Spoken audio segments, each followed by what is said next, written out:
Hoje, no Show Business, temos Everardo Maciel, ex-secretário da Receita Federal. Vai falar sobre reforma tributária. Não percam!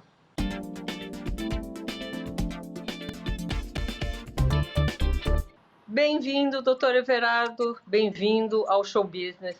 É um prazer tê-lo aqui conosco, ainda mais num momento tão difícil para a nação, um momento difícil em termos de mundo, né? Dessa crise sanitária. Vamos ver se a gente consegue algum alento, alguma explicação, por exemplo. Por que colocar uma reforma tributária em andamento agora? E que análise o senhor faz do texto preliminar? Bom, em abril deste ano, primeiro cumprimentá-la, que eu não o fiz, faço. Em abril deste ano, o governo da Colômbia encaminhou um projeto chamado de reforma tributária, que foi repudiado por praticamente toda a sociedade colombiana e que resultou em várias mortes e muitos feridos. E eu vi um comentário de um cientista político da Universidade dos Andes que dizia o seguinte: só um governo inepto seria capaz de mandar um projeto de reforma tributária numa pandemia. E eu subscrevo o que ele diz. A Kristalina Georgieva, diretora-gerente do Fundo Monetário Internacional, ao se referir a esta pandemia, aponta como a maior crise da humanidade, porque a mais incerta, a mais complexa e a mais abrangente. Nós estamos diante de uma crise sanitária que tem essa proporção inimaginável. Nós estamos com os desdobramentos da crise sanitária no campo econômico e no campo social. Nós estamos nos aproximando de 15 milhões de desempregados. Nós estamos flertando com a inflação, sobretudo de produtos que são consumidos pelas pessoas pobres. Nós estamos diante de um risco fiscal que eu não via nesses últimos 30 anos.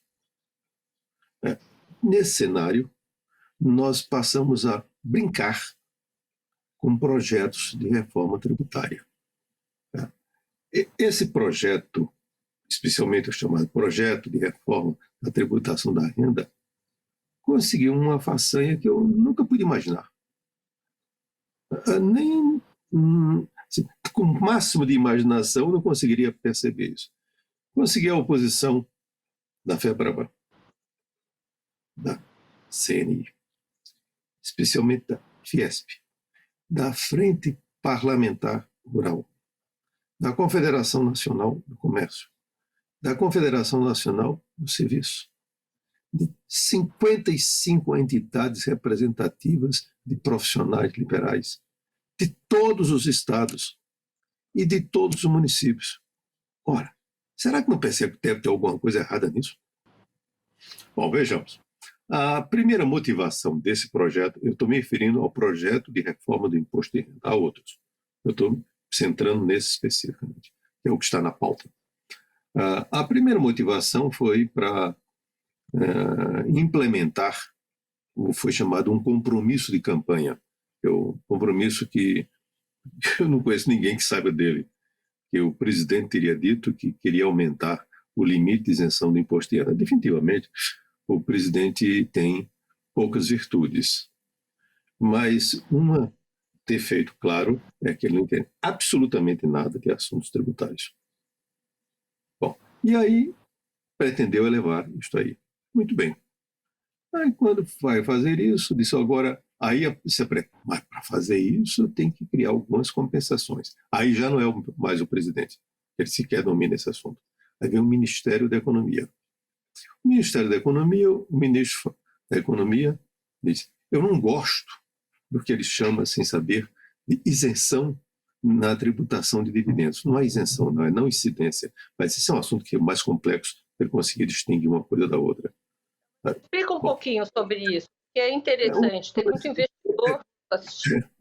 Bom, isenção, quando a gente fala isenção, é o seguinte, eu vou tributar, existe uma tributação para todos, e eu digo, esse grupo, nessa circunstância, não vai pagar. Isso é uma isenção. Quando eu falo não incidência, sequer o fato gerador existe. Eu não posso isentar o que não existe. Por exemplo, o imposto sobre produtos industrializados, como não está dizendo, é sobre produtos industrializados, não é sobre a agricultura. Então, o imposto sobre produtos industrializados não incide na agricultura. Então, eu não posso isentar o imposto por produtos industrializados na agricultura, porque sequer existe. Então, e o que é que acontece com a dita não tributação dos dividendos? Eu vou explicar isso bem minuciosamente. Está dito, não incide. Por que não incide? Porque já foi tributado. Foi tributado na pessoa jurídica. Veja bem, imposto somente é pago por pessoas físicas, por pessoas naturais. Pessoas jurídicas são ficções jurídicas. Ela serve para antecipar ou postergar o pagamento de impostos que, no final, alcançam a pessoa física. Como? Ele é contribuinte quando compra um produto, adquirir um produto, naquele preço que ele pagou, tem um imposto. Então, o contribuinte, de fato, é o consumidor. O contribuinte de direito é o vendedor. O vendedor recolhe o imposto que foi pago no preço do produto que foi adquirido por um consumidor. Ele é contribuinte na condição de proprietário. É dono de um imóvel, é dono de um automóvel. Então, são chamados impostos, Venda final. Impostos patrimoniais, diferente do imposto sobre o consumo. Ele paga imposto como trabalhador. É o imposto que incide sobre a atividade laboral. O imposto de renda que os trabalhadores recolhem sobre o preço da pessoa física. E ele paga também imposto como investidor. Investidor no mercado financeiro ou investidor nas empresas. Então, o sócio das empresas, uma pessoa quando investe numa empresa, ele está na expectativa de um retorno, que o dinheiro volte para ele. E como é que esse retorno se expressa, se materializa? Na percepção, no recebimento de dividendos. Investir, o dividendo o que é? É o retorno que eu tenho do que eu investi. Esse dividendo está tributado na pessoa jurídica, no lucro e na distribuição. Então, daqui eu tenho 3 possibilidades. Eu tributo só na pessoa jurídica, eu tributo só na distribuição, ou tributo na empresa na distribuição. Mas, enfim, há uma intercomunicação entre esses 2 fatos geradores. Bom, então o que eu tenho que fazer é o seguinte: qual a melhor maneira de fazer? É só na empresa? É só no dividendo? É nos 2? Isto é uma escolha técnica.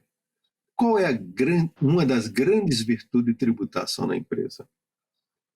É prevenir uma coisa terrível, que chama-se distribuição disfarçada de lucros. Isso é de controle dificílimo. Dificílimo, quase impossível, diria. Pois bem, quando você tributa só na empresa, isso não existe. Hoje, quando eu falo com tributaristas jovens, eles sequer sabem o que é distribuição disfarçada de lucros. Quando eu assumi a Receita, em 1995, é só o que tinha. Receita Sumiu. Federal, né? Receita Federal. Sumiu. Não existe. É um problema que alcança o mundo inteiro. O Brasil não tem essa doença. O Brasil está blindado contra isso. Veja outro aspecto. Alguns dizem de uma maneira completamente, para mim, ridícula.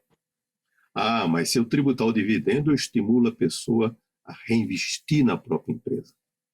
Vamos supor que essa empresa que nós estamos referindo, é uma empresa que fabrica fita VHS. Que tal estimular reinvestir em fita VHS? Seria uma coisa patética. Pois bem, o fato de você não ter incidência na distribuição não significa dizer que você não possa reinvestir na própria empresa. Mas quem sabe investir em outra empresa? Ou quem sabe aplicar no mercado financeiro? Ou quem sabe consumir? Ou fazer uma combinação de tudo isso. Portanto, a gente já percebe que você fazer não incidir na distribuição aumenta os graus de liberdade em termos das opções de investimento. Você pode fazer muitas coisas. No outro, você é induzido a fazer um. Outro aspecto diz respeito à vulnerabilidade arrecadatória. Suponhamos, se isso é um fato real, o ano passado, o Banco Central do Brasil disse que os bancos não poderiam distribuir dividendo nada mais, nada além do que fosse o mínimo exigido de seus estatutos, por razões de política monetária, nada tributário. O que é que isso implicaria? Redução da arrecadação. A União Europeia, o ano passado, decidiu que as empresas que receberam subsídios não poderiam distribuir dividendos. O que é que implicaria isso? Perda de arrecadação. Então, em outras palavras, tributar só na empresa, sem incidência na distribuição, é a melhor maneira. Essa proposta que está sendo discutida, ela é lógica? Não, uma lógica. Ela é uma aberração. Ela é uma coisa completamente maluca. Será que parece esquisito conseguir a unanimidade contra? Isso é uma coisa impressionante. Quem produziu uma coisa dessa deve ser admirado. Porque a capacidade de reunir todos contra. O contribuinte, pessoa física. Vamos pensar no contribuinte, pessoa física. O pessoa física, o eleitor, ele não entende. Ele está entendendo isso? Ele está entendendo isso? Que isso é uma confusão? Isso é uma reforma. Eu só falei da pessoa jurídica. Vamos para a pessoa física? Então, a ideia foi o seguinte: pegar o limite de isenção, que hoje é 1.903 centavos, e levar para 2.500. Vamos fazer essa conta? Se eu passo de 1.903 para 2.500, 2.500 por mês, num ano são 30 mil reais. 2.500 vezes 12, 30 mil. Se, na hipótese mais modesta, eu aplico o chamado desconto padrão de 20%. 20% de 30 mil são 6 mil. 30 mil menos 6 mil, baixei para 24 mil. Mas eu tenho que tirar desses 24 mil o limite de isenção, senão ficou sem limite de isenção. Sendo o limite de isenção, eu vou, para simplificar, vou colocar R$ 1.900. Em vez de ser 1.903. R$ 1.900 multiplicado por 12 dá 22.800. 24 mil menos 22.800 sobram 1.200. Se eu aplico a alíquota de 7,5%, significa dizer R$ 90 por ano. Você entendeu? Na melhor hipótese, R$ 90 por ano dividido por 12 dá R$ 7,50 por mês. R$ 7,50 por mês não compra 1 quilo de pão francês. É isso que está sendo dado. Agora, e quem está pagando essa conta? Como? Existe uma lógica? Porque todo mundo que eu conheço... Isso eu sempre chamei de demagogia fiscal. Tá. Agora, quem está pagando? Vamos ver agora assim. Cabe na lousa, secretário, cabe na lousa, mas na prática é quase nada, né? Você imagina assim, pense num quilo de pão francês e divida por 30 dias. Dá algumas torradas por dia. Agora, vamos pensar o seguinte. Aí, A secretário, pessoa ficar deprimida. Eu vou Como? ficar deprimida.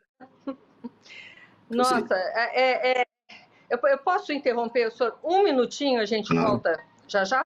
sem dúvida.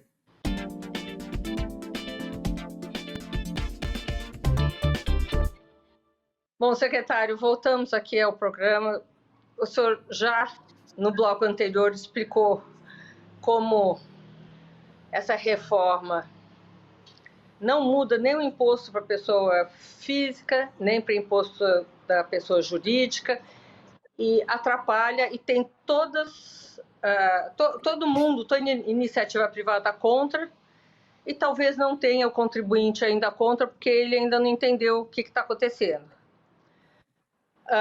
Vamos para o segundo passo. Qual a possibilidade que o senhor acha disso passar no Congresso? E se passar, qual é a consequência?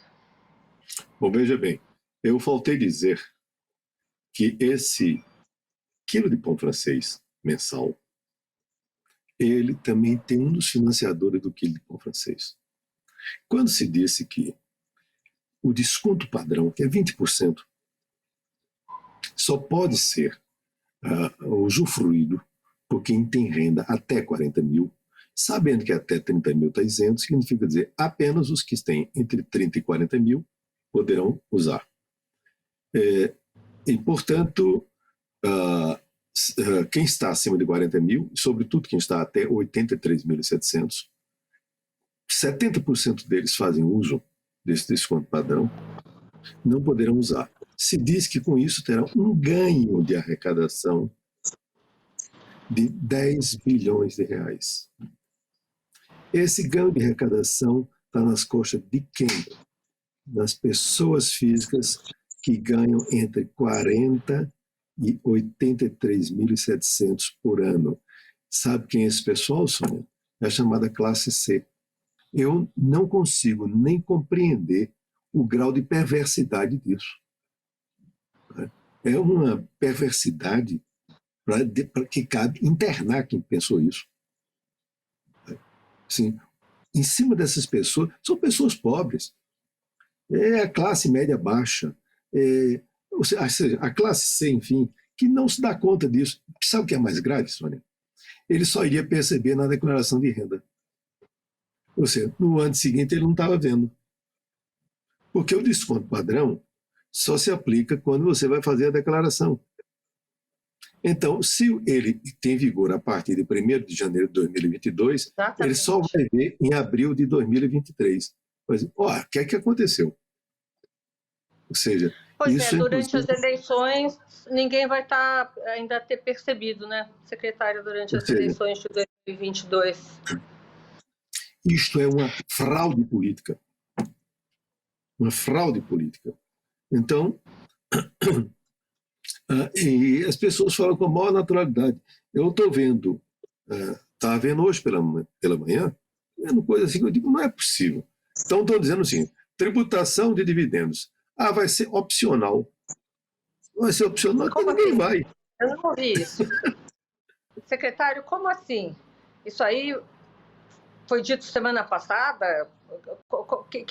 Eu não ouvi isso. Está na imprensa, está sendo veiculado na imprensa todo o tempo. Aparece, assim, como tudo é balão de ensaio, eu estou ainda assim impressionado quando alguém diz: nós mandamos um projeto de lei, mas se estiver errado a gente corrige. Ué? Projeto de lei é balão de ensaio? Alguém manda, anuncia como um projeto aumentar o Bolsa Família, porém não sabe para quanto. Senão, o valor depois vai aumentar, mas não sabemos ainda para quanto. Manda um rascunho de PEC, proposta de emenda constitucional, um rascunho, para tratar de parcelamento de dívida, da dívida relativa aos precatórios. Isso é um desrespeito ostensivo ao processo legislativo. Quer dizer, virou brincadeira isso. Quer dizer, eu tenho um surto, aí mando uma coisa, vira um projeto, que é isso? O senhor acha Isso aí é uma consequência de uma falta de lógica ou é uma coisa proporcional? Como é que o senhor analisa isso? Um caso grave de degradação política. O país, a crise principal do país é uma crise moral. Ou seja, isso é um ato assim, ostensivamente degradante. Nós estamos tratando isso aqui como se fosse uma terra de ninguém. Como se não existissem valores, como não existissem princípios, como não existissem normas constitucionais, como não existisse nada. Ou seja, nós estamos vivendo aqui dentro uma coisa como eu nunca pude imaginar, na minha idade, que iria ver coisa desse tipo. Eu me sinto profundamente decepcionado com o que fico vendo pessoas dizendo vão discutir o assunto tributário. A matéria tributária virou um território para felinos, chacais, hienas, cada um quer sua parte, tira o meu pedaço, resolva o meu. Quer dizer, falta um espírito de país, um espírito de nação, falta comprometimento com o interesse público, com o interesse nacional. A gente tem criticado sempre, nós temos criticado isso. Existe alguma coisa propositiva para a gente fazer? Alguma coisa que possa ser feita para que esse caminho tortuoso siga numa linha melhor? Olha, eu confesso que talvez eu esteja demasiado indignado com o que estou vendo, com o que tenho participado, com o que tenho visto. Não vou abdicar de alguma esperança. Mesmo que eu tenho filhos, tenho netos, tenho família, e não posso desejar que a minha família tenha um país tão mal servido como está. Mas só tem uma via difícil, que é a via da consciência política. É essa consciência política que tem que ser... Veja bem, partidos políticos sumiram. Não existe mais. Quer dizer, você vai ver a representação política no país no mais baixo nível que eu já vi na minha vida. Tudo, assim, as proposições, cada um... Eu, quando vi uma vez uma matéria no jornal, eu pensei que o jornalista não entendeu. Eu disse, não, o jornalista não entendeu o que foi dito. Um setor, no caso eram as indústrias, defendendo um projeto de reforma tributária para diminuir a incidência tributária setorial, legítima pretensão, nada demais contra isso, e aumentar dos outros. Eu disse, essa eu pulei, secretário, essa eu não vi. Eu vi. Vi isso. Tem uma revista semanal, eu vi isso há 4 anos. Olhei aquilo, eu entendi, pensei que aquilo... Disse, o jornalista não entendeu, está errado. Ninguém vai defender isso. Não, é verdade. Isso é absoluta verdade. Não tinha erro nenhum.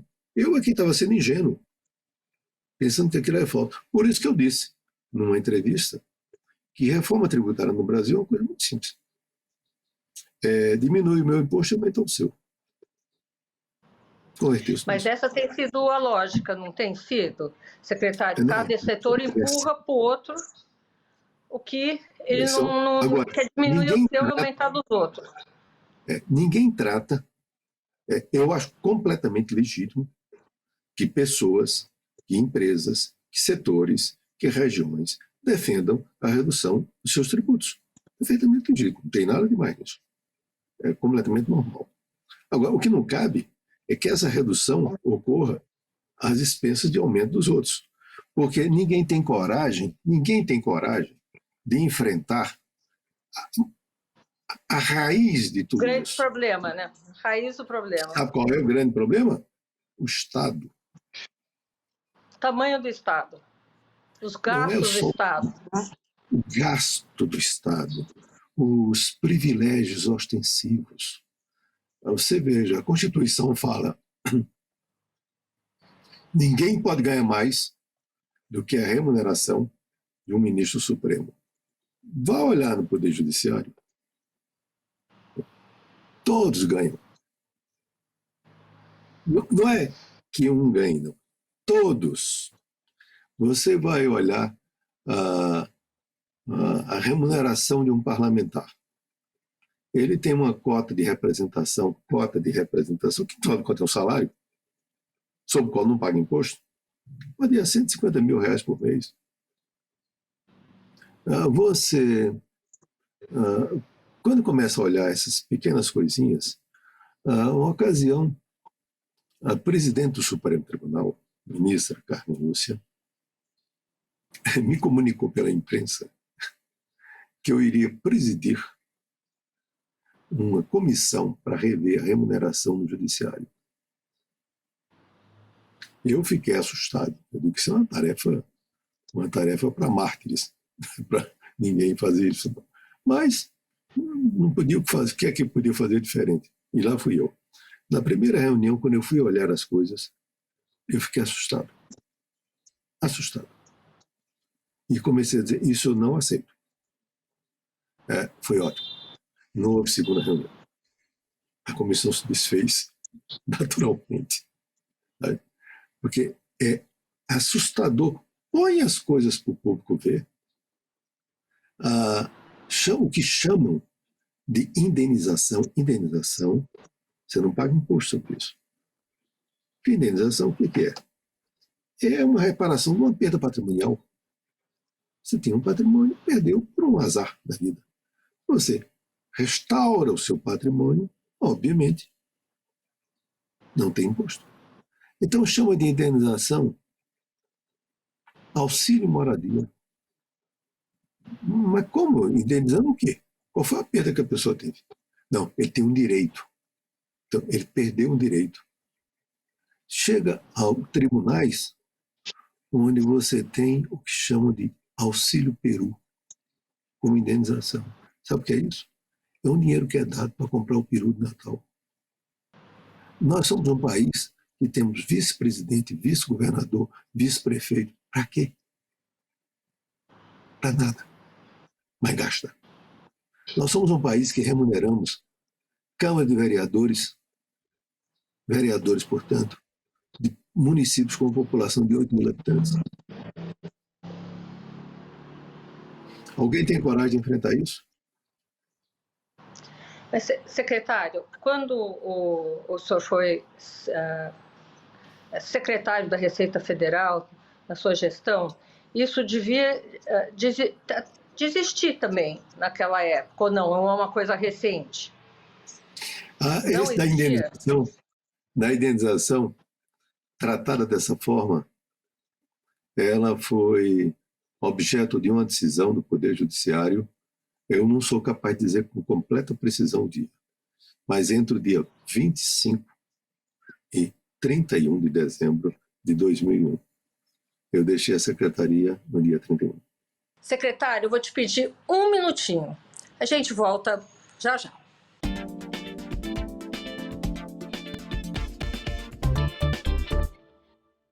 Voltamos agora, secretário. Vamos discutir um pouco sobre o que mudou no Estado brasileiro, o que mudou na tributação brasileira nesses últimos anos. Se há alguma coisa que mudou para melhor e o que mudou para pior. O senhor poderia colocar isso aqui para a gente? O que eu sinto é que existe uma espécie de sucateamento do Estado brasileiro. E esse sucateamento se revela por várias evidências. A primeira é uma espécie de degradação moral, onde houve banalização da corrupção. E não é a corrupção simplesmente de alguém meter a mão no dinheiro público e levar, não é mais do que isso. Ela também é disfarçada. A pior das corrupções é aquela que é dissimulada. Quando você vem, eu disse isso dezenas de vezes, muitos diziam, mas esse é um assunto que tem pouca importância fiscal, questão, por exemplo, de emendas parlamentares. Eu dizia, a questão não é o tamanho Não é a dimensão fiscal da emenda.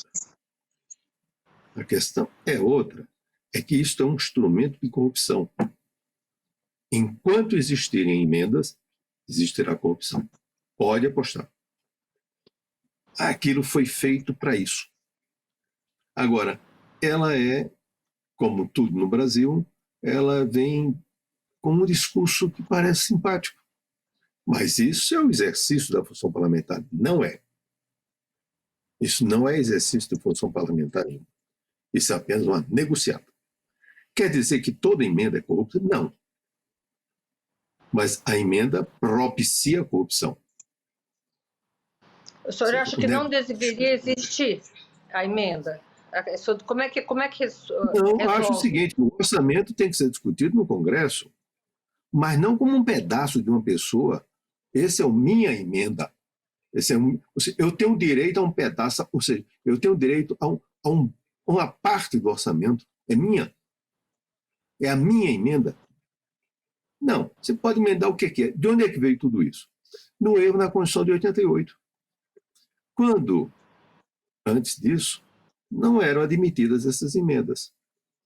Aí alguém, muito razoavelmente, sempre assim, um bom argumento que produz uma má ideia. Olha, mas se houver um erro ou omissão, então pode ser revista a Receita.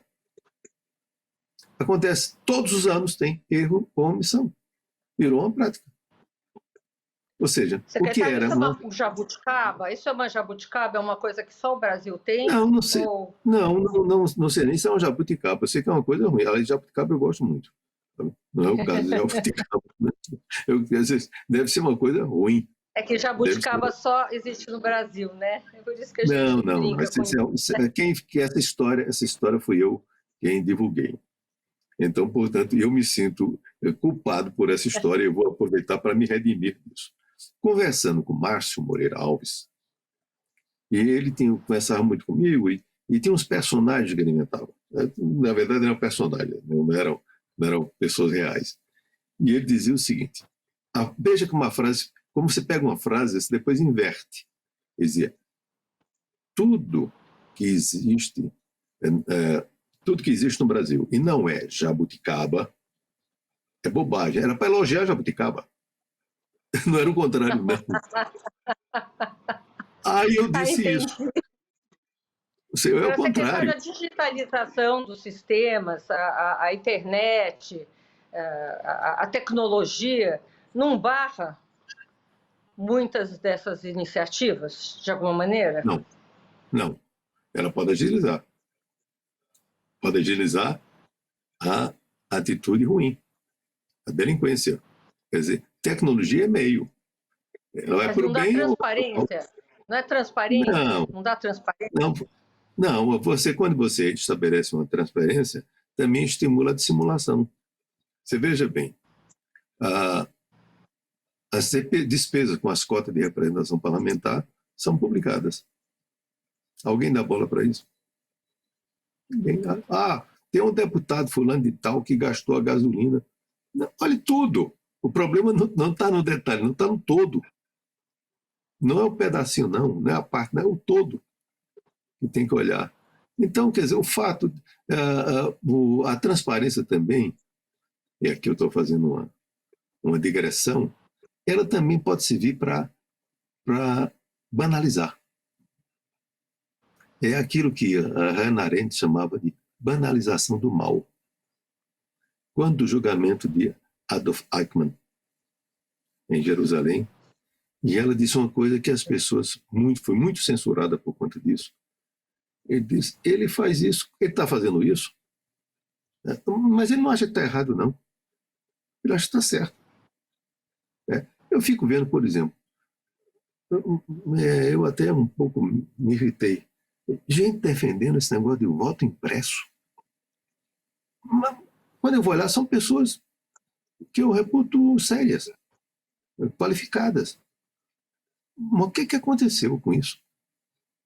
O que aconteceu? Completamente maluca. Quer dizer, instrumento apenas para pôr em dúvida para questionar o resultado de eleição. Ou seja, a rigor, há inocentes úteis e outros que não são inocentes, porém também são úteis, em favor, por exemplo, de práticas golpistas. No fundo, isso. Mas pessoas sensatas, isso é que me deixa assustado. Quando eu fico, às vezes, vendo também, defendendo projetos de reforma tributária, pessoas sensatas. Eu não posso desqualificá-las, não. Eu digo, mas você tem certeza do que você está falando? E quando eu começo a apertar, a pessoa que se dá conta. Ou seja, você tem uma espécie de massificação de ideias que implica a contingenciar a capacidade de pensar. Tem uma coisa até engraçada. Esse negócio de isenção, que não é, de dividendos, só existe no Brasil e na Estônia. Falso. A Estônia é o contrário, só tributa dividendos. Aí depois virou o seguinte, da Estônia passou para a Letônia, que é vizinho. Já está na Lituânia, quer dizer, o pessoal não sabe nem geografia. Quer dizer, não existe coisa tão diferente como Lituânia, Letônia e Estônia, sob qualquer aspecto, inclusive o cultural. Secretário, olha, o nosso tempo aqui, eles estão me avisando, está acabando. Eu queria terminar nessa conversa com uma palavra de esperança do senhor para quem está nos assistindo. Dentro desse quadro, que eu concordo, é grave em todos os sentidos, principalmente no que significa separar o que é joio e o que é trigo, nessa confusão de informações, etc. O que a gente pode esperar para os próximos tempos? Nós, brasileiros, dentro dessa pandemia, tivemos uma chance de um cenário mais otimista. O que nós podemos esperar? Convertam sua indignação em consciência, em convicção.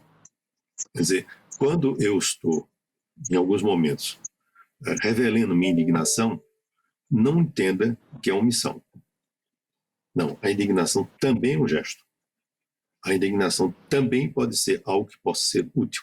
Aí nós temos que ter a consciência das coisas, ter convicção sobre as coisas, pensar sobre as coisas, não ter medo de pensar, ter coragem para pensar, que em situações desse tipo, às vezes nós ficamos inibidos até na coragem para pensar, sem seguir frase feita, sem seguir qualquer coisa como um prato feito.